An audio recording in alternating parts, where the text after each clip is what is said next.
Hey guys, welcome to Hook, the Kayak Angler's Resource. Excited to have you guys all today. Today we're talking about actually, let's start over because my chair started twisting on me. Ready? I got a new chair and so I'm learning it. Ready? Yep, ready. Hey guys, welcome to Hook, the Kayak Angler's Resource. Today we are going to talk about the pros and cons of a bigger or smaller length or size kayak. So stick with us. We're going to watch the show here.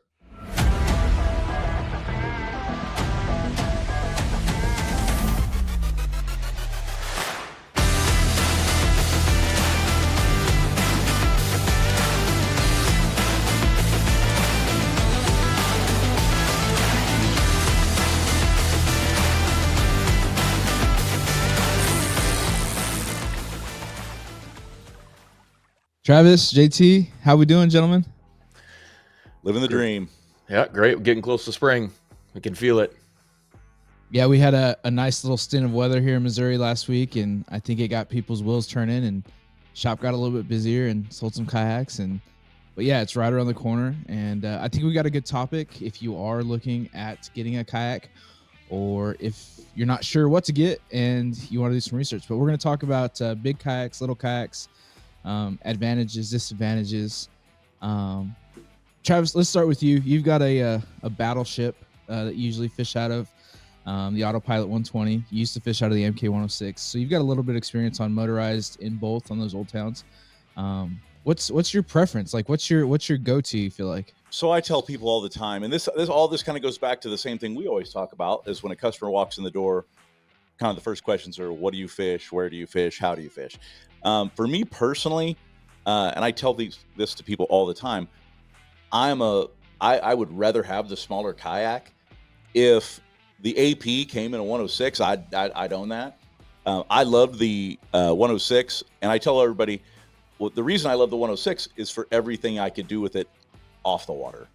Just handling it, don't really want to have a trailer, need to be able to, horse it around in the shop and then actually to and from the water into the truck. So I really enjoyed my 106, but I didn't have spot lock and everybody else did. So I just kind of fell to peer pressure on that and ended up moving up to the 120. But I typically tend to like the smaller kayaks. I'm a little bit more of a river guy, so I kind of like the maneuverability and some of the stuff that you get out of a small kayak. I don't take a lot of stuff with me, which all of that compounds into making your decision on what you want. But yeah, man, I tend to be on the smaller kayak side. I tell everybody I can kind of pick whatever I want, and I really have no interest in like a 14 footer or even a 13 and a half. I enjoy them on the water, and so I definitely don't have a downside on them. It's just me personal preference wise. The whole experience is better for me when I have a smaller kayak. Yeah, I know, JT, you also took, I think you started out on Van Hunk's Pike, and then you've had the New Canoe Flint. Both of those are definitely smaller platforms. But, now I think you have you had the Outback at one point, but you've got the BigWater right now. And I mean, what's your thought process there? What's been more comfortable? Yeah, the BigWater 132, Old Town Sportsman 132 has honestly been, up to this point now, my favorite. And I was kind of like Travis. I started in smaller just because I originally thought I was going to rooftop it on our minivan. My wife and I tried that one time, and we almost ended our marriage trying to get that thing up there. So just like, I thought smaller would be lighter, easier to move around, and it definitely was, because there would be absolutely no chance of rooftopping this BigWater 132, short of like unless you had a truck and kind of one of those bed ladder extenders and were able to really lower it. But I was kind of like Travis. I liked smaller, shorter. That's the way I started. And now that I've jumped up and I'm getting to try out the BigWater 132, now I'm like the complete opposite. So really, over the last 3 years, I've been all over the map, and I feel like every kayak I get in is my favorite one. But I am very surprised by the BigWater 132. It tracks really well. It is easier to move through the water with the pedal drive than my Van Hunks. Now, that's probably more hull shape based. So I don't know, to give a short answer, I could see it both ways, completely dependent on what water you're going to fish and how you're going to fish. And like Travis said, how much gear you're going to take out. I'm definitely a minimalist. The longer I go on, the less and less I try to take out, because it's just less to unload and less to keep track of. So Jonathan, I feel like you're probably on the opposite side of us with electronics and all the poles you're taking out. So I definitely am, and I think the probably the saving grace for that is my trailer. You know, I'm trailering the kayak now. I'm using one of our EFS kayak covers that we sell, and I put, you know, I leave my black packs on there. I leave, you know, some of my accessories on there, and then I put a cover on it and throw it on my trailer.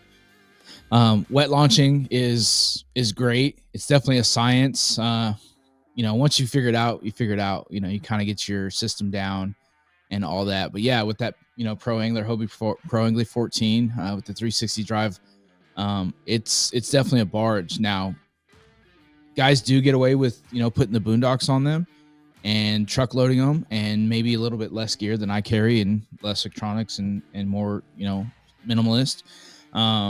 So it's definitely doable either way. And I think that's kind of the nice part about kayaks is you can really go one end or the other as far as big versus small. You know, we tell people all the time, they're asking me like, you know, what's the latest, what's the greatest, you know, and to me, it's like, who cares what the hype is? Let's figure out what fits you. You know, the kayak that they've been making for 10 years may be the perfect fit for you. And there's no advantages to the newest and greatest and latest, you know? So, you know, like we said, we try and walk through, say, hey, what are you fishing? Where are you fishing? You know, what are you planning on doing? Because everyone has different goals in minds and knows what they do. And ultimately, we want it to be enjoyable for them. We don't want them to come back in a couple weeks, man. Hey, I bought this barge and it sucks on the river. Well, yeah, you know, like it probably would. So there's some better options out there. But let's jump into we've already mentioned it. Let's just quickly talk about the pros and cons of each size for transporting and storing. That's kind of where we've started. You mentioned wet launching. Like I said, originally I was going to rooftop and just kind of unload it. I learned pretty quickly that's a little bit more difficult. So if you have a taller vehicle, most of these, even the smaller kayaks, weigh in that 60 to 80-pound range if you strip them down for the shorter kayaks. So rooftopping them is possible. It's difficult if you have a taller vehicle. So you just got to think about what kind of crossbars you got and how you're going to get it up there. But if you get into those bigger kayaks, you're probably looking at a trailer. One thing I'll add to that, JT, too, is, you know, I'm always really careful on when I say what we can and cannot do, mainly because if you're a guy who drives a Honda Prius and has a PA14 that you're putting on top and you've gone and spend the money and buying the right products to actually do that, you can do anything you want. We've loaded out some pretty serious kayaks on top of some not so serious vehicles. So, and it's been done right. So, all of this is relative. It's all based on what your situation needs and just making sure that your expectations of the kayak are met. That's what our job is. We listen to you and find out what you're looking for. And there's sometimes where a guy's going to do a big boat and he has it all decked out and then he wants to do a river and it's a second kayak. Yeah. It just is because his expectations. Now we get people in here and say, okay, I want one kayak I can do both with. We can guide you in those directions and the internet can help with that as well. And you can get where you need to be that way. But right before we start on the pros and cons, I just want to make sure people understand that one, when we talk about different kayak brands here, it's going to be pretty subjective, basically just talking about how our feelings are on each, but then also talking about, when you're talking about comfort, stability, and all that on long versus short, wide versus skinny, that all is going to be based on each brand, each hull design. We cannot say 10-foot kayaks don't track as well, or 10-foot kayaks aren't as comfortable or stable. I can tell you on every brand, I can tell you some short kayaks that are absolutely outstanding. And then I can tell you some that aren't. But I can do the same thing with the big kayaks. You know, we deal with that all the time. So I just want to make sure our viewers don't get locked onto hearing us say this kayak is not stable or this kayak isn't that. It's really personal preference and getting out there on the kayaks and figuring it out. So I just want to make sure that everybody's aware of that first. This isn't the gospel. It's more just trying to find what suits you. So let's look at pros and let's just start with the shorter kayaks then. Let's look at pros and cons of a. And I guess for this exercise, do we say smaller kayaks are kind of in that 9 to 10, 11 foot range, and then? Yeah, I'd go 9 to 11, and And I think first and foremost, the obvious is storage. I mean, it's obviously going to be easier to store that kayak because it's just smaller. Anything smaller is easier to put away. So that's really not too big of a deal. As far as launching in that, man, again, it goes to the brand. I mean, a 106 powered by Minn Kota is not a whole lot lighter weight than my 120. Yeah. So as far as launching, I think it still goes to what you're doing with that kayak. If you have a 10-foot kayak that you've loaded down with electronics, you've got a motor for it, you've got all that, you're going to be launching the same way he does his 14. It may be easier to get out of the back of the truck, but it's still going to be different. But your lighter kayaks, so we have some on the water footage. I took out a native Slayer and a native Titan. The Slayer is the new LTE Propel 10. I actually was super impressed because that is a very light kayak, like 62 pounds. I was very impressed. And then, like you said, what I liked about it is if I wanted to grab it on each side and lift it up, take it up, I could. Can't do that with a smaller kayak. So as far as storage, easy answer. As far as launching, I think your 10 footers and that, they're going to be easier to deal with. Yeah, for sure. And I mean, it all is relative to, like, I think of like launching, like, what if you're parking at a bridge, dragging your kayak down to a bridge to launch on the river. You may not want a 13, 14 foot kayak. You may want a 10 foot, so maybe a Crescent, something lighter like that, maybe a Slayer, LTE, that's lighter that you can drag down there. And whether you're carting it or dragging or whatever, I mean, you may want that as well. So, like, definitely, the size, I think, like you said, is more relative to your water, what you're trying to do, how you're transporting it, where you do have to store it. We always talk about storage is, ideally stored inside, that way you don't get weathering. You're not going to get the fading for all the sun. If you can't store it inside, put a kayak cover on it, save you some cosmetic and stuff like that. A lot of stuff likes to dry rot as far as the straps and all that stuff. But yeah, and we talk about which way you should go, but like nowadays it's crazy how good top to bottom these kayaks are. Like, there's a lot more, like, I remember my first kayak being the Ascend. It was like they cookie cut those out and they still make them like crazy, but they're not a great kayak. Like, they're heavy, they don't track well, all that stuff. So it's like, but nowadays, like, these manufacturers that are making kayaks, these kayak brands, they've really taken the time to do some engineering and figuring out what works, what doesn't work, and that's really the exciting part about it, is like, you can go big or small. It just depends on what you're doing, and you can probably find, best bang for your buck. And that's why some of my pros maybe not be your pros, and some of my cons may not be your cons, so there's a lot. That's why I said it's so subjective. But so I think some of the pros on the smaller kayaks are going to be easier to store, a little easier to launch. That's the off the water stuff. The on the water stuff is going to be maneuverability, places you can get to that you may not, that you're really trying to get skinny on. I think that's a big deal. And I think a lot of times when you're talking about the different water that people have, like, we have a lot of shallow water here. So when we do that, and a lot of thin, skinny rivers, well, turning around a 14-foot kayak in skinny water is a little bit of a pain in the butt. So you get a 10-foot, it's pretty easy to maneuver. And like I said, the biggest thing to me is that you can throw it on top of your car or throw it in the back of your truck with no problems. But that would be my pros and cons for a 10-footer. Yeah, and what about, I mean, it might be more affordable too, right? Typically, yeah. I mean, a smaller kayak is just, there's less, they might be less features, but they're also a little bit cheaper to make. So if you're on a budget, you might actually find that in that 9 to 11 foot range might be just that little bit more affordable as well. Yeah, and storage and that stuff is an issue. That's why the real yaks are a thing, where we have the modular kayaks now. That's why the inflatables are a thing.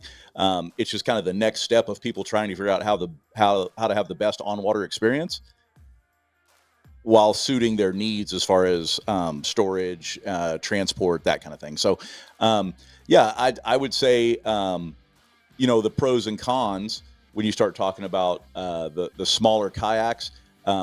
Like I said, those are pros for me, but maybe not for Jonathan. But I just like that you can't take as much on a small kayak. You can't pack as much. Now, JT, me and you don't take as much. Yep. So either have empty space or got rid of that space by not getting that big kayak. I looked at the 136 autopilot before I went to the 120, and it just didn't make sense to me. So, but then you get guys in here, they're like, I had the 120 and there was not enough room. Well, for me, it's plenty. So, I think it's all very subjective, but when you're shopping, I think the biggest thing is to get out there on them and really look at what you're going to put on your kayak. And that's how you're going to know. If you put all your stuff on the kayak and go, man, this is just tight on a smaller kayak, then you know, okay, maybe the 106 isn't going to work. I'm going to go to the 120.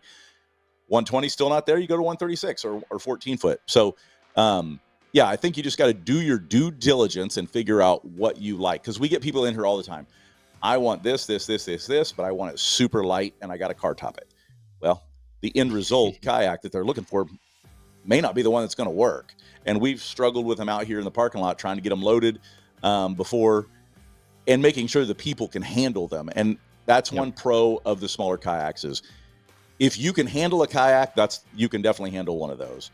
If you can't handle a small kayak, like how you're hauling it and storing it, then you probably got to look at something different, a real yak or an inflatable or something like that.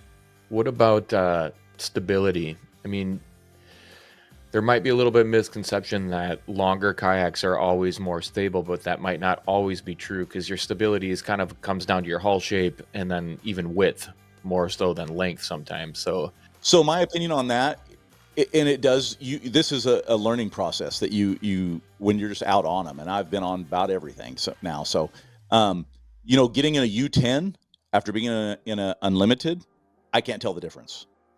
And really the only difference between those two kayaks is 2 feet. Yeah. I can't tell really the difference. That is a very high quality kayak, and that a very high quality hull design in the New Canoe Unlimited and U10. Same thing with the PDL 106 from Old Town. One of the biggest testimonials I've ever heard was Mason Brock, one of our pro staffers, talked about how he has a 136 autopilot. He also has a 106 PDL that he uses for the river. And he said when he's in the river and he's standing up in his 106, he forgets that that's not his 136 because it feels exactly the same. So that's a good testimonial to the fact that the stability is not changing with that hull length. It's exactly the same hull, just different length.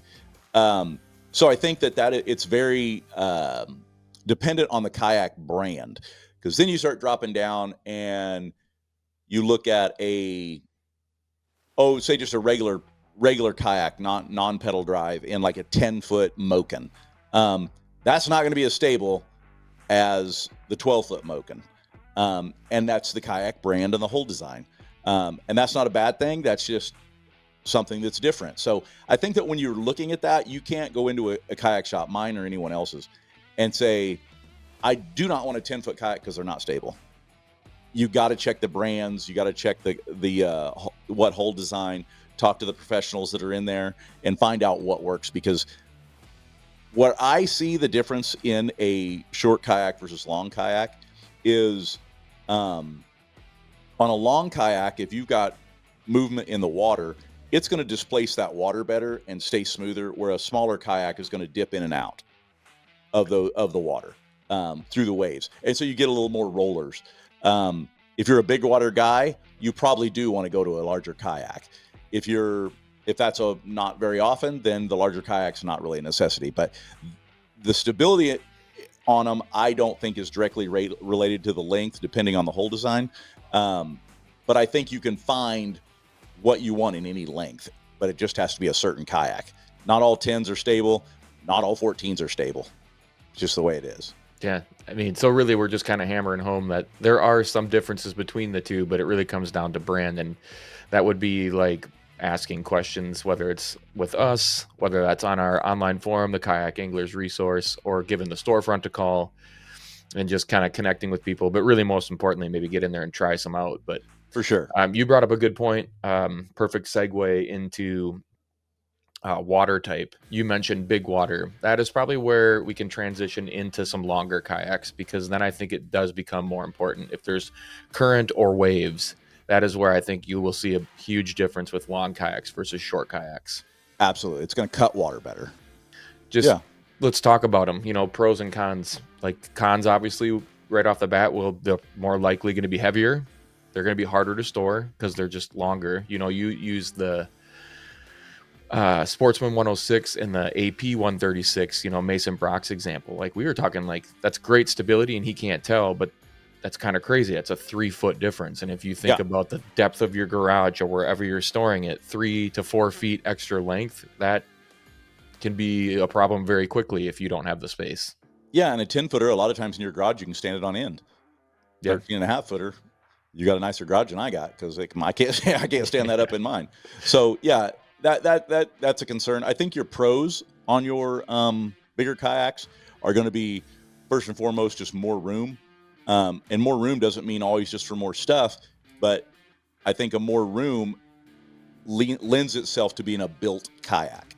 So if you have a big kayak and you have double monitors and live scope and a trolling motor and the black packs, and you have all of that on there, it doesn't feel tight. You have you have plenty of room still to do whatever you want to do. So I think that's the big advantage.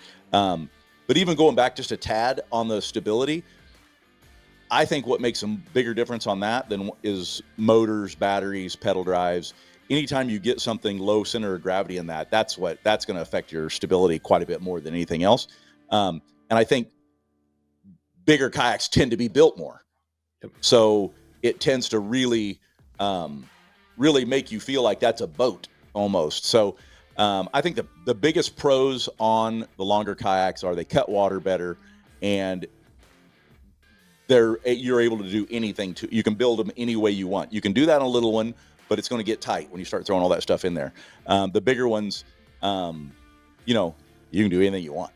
Yeah, and what I've noticed too, and maybe you can correct me if I'm wrong, but the longer kayaks, especially when you're talking about like the same models, like the Old Town's the easiest way to just kind of explain this is like, the difference between an Old Town, let's say PDL 106 versus 120, that doesn't always mean more cockpit space, right? Where you're actually sitting and pedaling. It's more about your, like the bow and the stern, correct? Yeah. So your back storage area is quite a bit bigger in that. I think you gain 4 or 5 inches in the actual deck itself, but then most of that's behind you. And which is great. And every kayak company is a little different on that. They kind of the 10 versus the 12, depending on what company it is, they move it. But you're exactly right. They're not just giving you a bigger cockpit. They're just lengthening the whole boat. And mostly it's usually your storage areas that are quite a bit bigger. I feel like the longer I get into this, go on in this sport, clutter is what just drives me absolutely insane. Yeah. So maybe knowing that, I maybe need to transition from a shorter kayak to a longer kayak, because like when you add a fish finder or like your rod holders, if you have a pedal drive, all that stuff just kind of starts to get in the way of one another. But maybe with a little extra space and different places to put that, you can disperse your gear a little bit differently and feel like you have more space in your cockpit. Even if the cockpit's not that much bigger, it's more about distribution of your gear. For sure, because even like you said, the 106 to 120 is a good example. The cockpit where I'm actually sitting is not where I feel cramped. It's when you turn around to get in your bag and, if anything pushes to the back, it falls off the kayak, and then so you're throwing something up front because you don't really have that much room in the back, because when you guys have bigger kayaks, tend to take more stuff. They tend to do things differently. So like I said, it all is relative to what you do. River guys, they tend to not want anything like that. Lake guys, they tend to want more. You can find a boat that's happy in the middle, a Crescent Shoally's 12-foot kayak. It's great. I always tell people, that's funny that we're having this conversation. I always tell people, in my opinion, a 12-footer is the sweet spot. I think a 12-footer is going to give you the ability to do the big water stuff that you want to do, also small enough to do the small water stuff you want to do. That's for our region, with our really thin rivers and things like that. So I think a 12-foot's the sweet spot, but that's just personal preference. But yeah, I think that if you're a guy that wants to get out on big water and you're going to do any ocean stuff or Great Lakes or Lake of the Ozarks or any just big water, I think a bigger kayak just naturally is going to suit you. However, if you're the kind of guy that says, well, I just run out there, 3:00 after work, and I've got I've got a little Toyota truck, and you need the smaller one, it'll get the job done. It'll do what you need to do as well.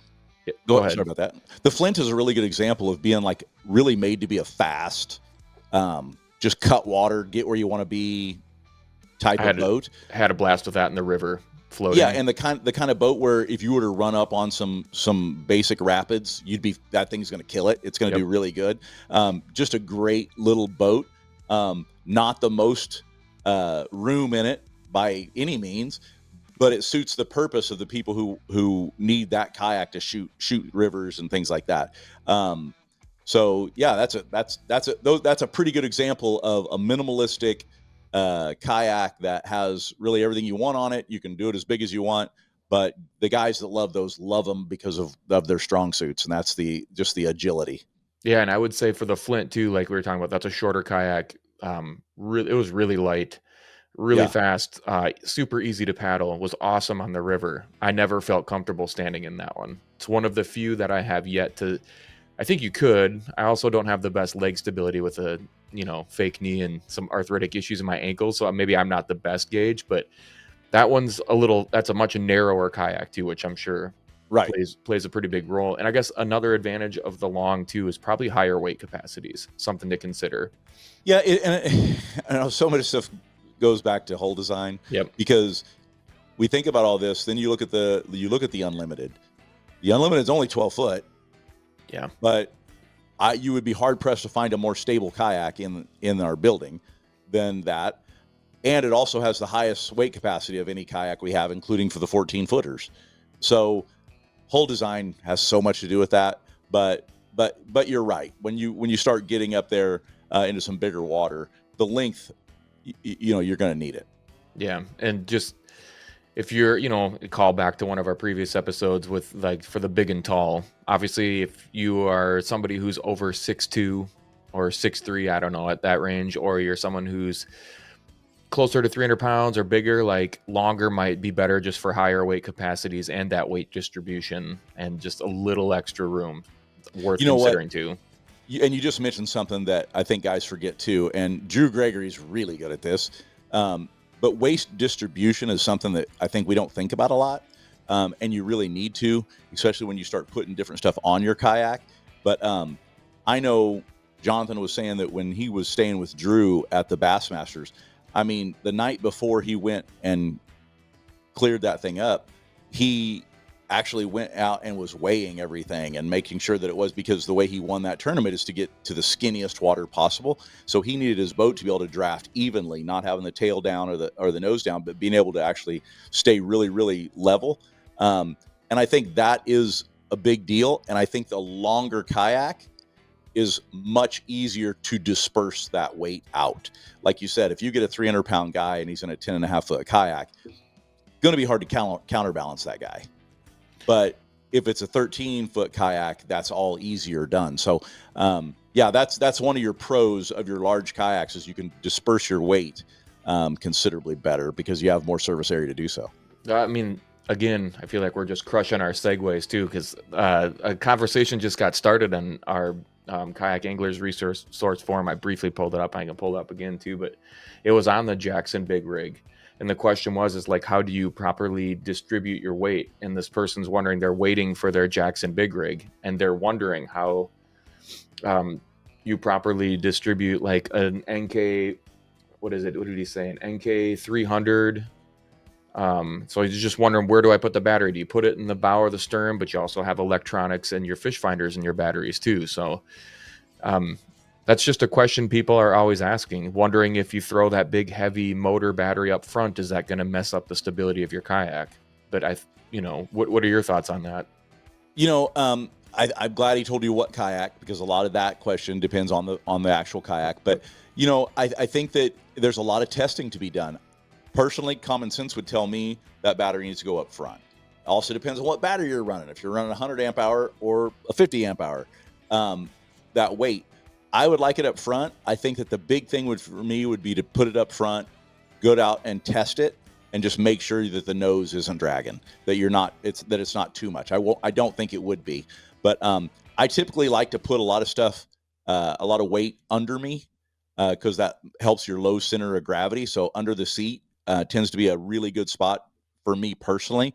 I feel like when the weight is there, it gives me the ability to shift the boat different because all my weight is underneath me. So I tend to do that. I tend to look for low center of gravity, but like you said, if you're spreading it out, a bigger boat's going to be easier to do that with. And if you do that in the nose, especially with that setup, I think that I would definitely put the battery in the nose. Yeah, quick aside too, like pay attention to your weight capacities and think about some of this stuff when you buy it. You know, if you're thinking a shorter kayak, but you're going to want to add a motor, like think about how much weight that is going to add. So if your usable capacity but your boat capacity is 450, a lot of times there's that general usable capacity that's 70 to 80% that you got to take off of that. Well, now you're down to say 275 and you weigh 220 pounds. Yeah. Well, now you're talking about you got 30 to 40 pounds worth of room to play with for gear. So if you're adding motors and batteries and electronics, then, you know, right back to where we started. You might need the longer kayak and for multiple reasons. So, like, you know, and one thing that JT, you said, sorry about that, but one thing you said that people really need to look at, and this is an industry kind of thing, is make sure no matter what kayak you're looking at, make sure you're looking at the capacity and the usable capacity and how the company figures that. Because there are some that give you a capacity, but the weight of the kayak's part of it. So just make sure you're looking at all that and paying attention to, you know, what regulation is on your kayak or what the specs entail. Because that's the worst thing you can do is overload a kayak. I think we've pretty much covered it. You know, Jonathan made it back just in time to probably say goodbye to everybody. Right. I think wrap her up, boys. Yeah, This is what wrapping happens it when up. you film a podcast in a working, living shop. I assume someone came through the front door asking about, you know, sure, how stable this short kayak is versus this large kayak, and you just That tell them was wait his till first question. Friday. He's like, should I get a big one or a short one? Yeah. I'm like, oh, funny you ask. Just So I got one for you here. Jonathan, give me your top 3 large kayaks for BigWater. Then give me your top 3 smaller kayaks for river fishing. so BigWater, if I want a motor built in, I'm gonna go AP 136. Like that thing's a barge. It's massive. If I go pedal drive, I'm probably gonna. I like the Hobie. I like the PA 14. The 12 is a BigWater boat. Either one of those. If you want fin drive, and then if you're gonna paddle, you know, one sleeper one that you can turn into a tandem is the Nuco Unlimited, but the other one I'm thinking about is the Crescent, the CK2 Adventure. That one's a larger 13-foot boat. Paddles really good. Very paddle friendly compared to that Unlimited. So those would be my 3 options. Just kind of, you know, spread them out. As far as small ones, pedal drive, that 106 is tough to beat. You know, I had Sarah in that for a long time. I would take her to lakes, rivers. I could take it to the river. That and the Hobie Outback, both of those would be really, really good smaller river boats. That Hobie is on the little bit bigger side. And then as far as paddles friendly, like that Jackson Bite's tough to beat with paddle. The weight, like that's tough to beat. You know, I think it's like 67, 70 pounds, something like that for that. Another, you know, comparison would be one of the Crescents, like the CK1 Adventure or the Light Tackle. Those would be really good paddle, smaller, lighter options as well. Okay, now here's the caveat. 3 mid-range kayaks, could be 12 foot, could be 10 foot, could be whatever, that could be built to do either or. That's like the best boat if a guy comes in and says, okay, I do lakes 3 days a week and I do river 4 days. You know, what are 3 kayaks that are either good just the way you bought them, or can be built or whatever, if you got a guy comes in looking for that? You got a guy coming in, angler, wanting to fish hardcore. I think it's tough to beat that Hobie Outback. That thing can do, like Swiss Army knife, can do just about anything you want. If you're wanting to put a motor on something and still be able to paddle something, that U10, that's got a ton of weight capacity, but it's still that 10-foot one. That's kind of like middle of the road, kind of do it all. Yeah. Easy throw and go for both of those. They're not crazy heavy. But that Hobie Outback set up, you know, ready for a fish finder, ready for a transducer. It's got a bunch of rod holders. It's got a bunch of pockets, you know, track. that one you can really dial it into, a Swiss Army knife of Yeah. kayaks. I would say the only other one I'd throw on there is the Crescent Shoaly. That's a good boat that if a guy says, I am a river guy only, I'm not putting anything on this, just it's paddle going to only. river boat only.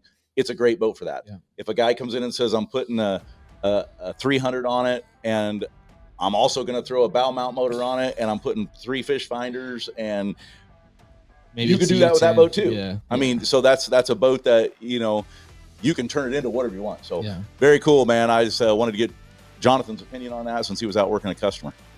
Big or small, nobody has a frown on their face while they're in a kayak. So just go buy a kayak. Yeah, that's nice. Right on. All right. Well, hey, we could ask everybody to like and subscribe for us, and then honestly, again, to feel like a broken record, jump on the forum. Yeah, and go to Eco Fishing Shop's YouTube channel. We have plenty of videos of all different brands and different things in there, and just do your research. EcoFishingShop.com. Hook the Kayak Anglers Resource. Get in there and just play with it. Stop in the shop here. Give us a call. We'll take care of you any way you need.